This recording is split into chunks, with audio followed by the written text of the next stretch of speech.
we need to turn our attention to the state capitol and say, how do we have people see that that is a place where building out relationships really can help the company grow?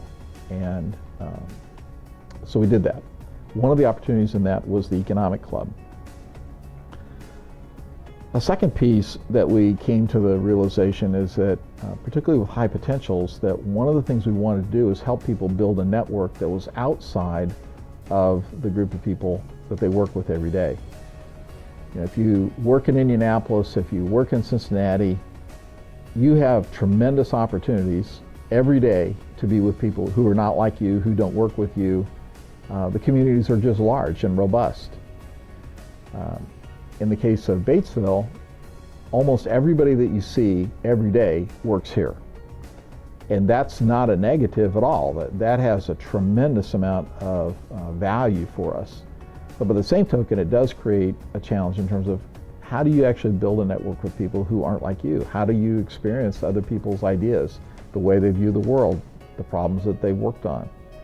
So we wanted to use the economic club as a way to introduce people into a new community where they could build out their network so that when they had a question that came up, they could say, boy, I talked to so-and-so at the economic club, and I now know I can call them if I've got a question.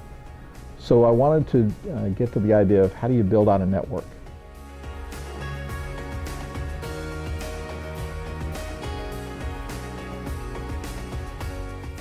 We have about an hour bus trip.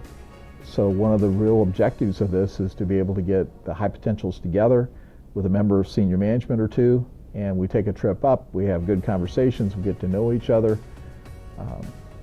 And it's just, you know, just that sense of building our own community and our own camaraderie was a very important thing.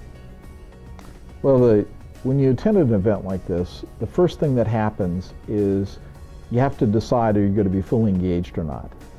So on the one hand, you can be at the event, but your mind can still be on all the things that you're worried about back at work and all the projects you're doing.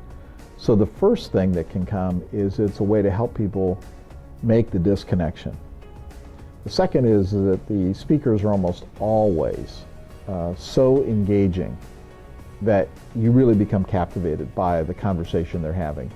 You might really disagree with their point of view. It might be a topic that you don't have any interest in until they started talking about it. But it's really, really, really hard to keep your brain in Batesville and have your body be in Indianapolis.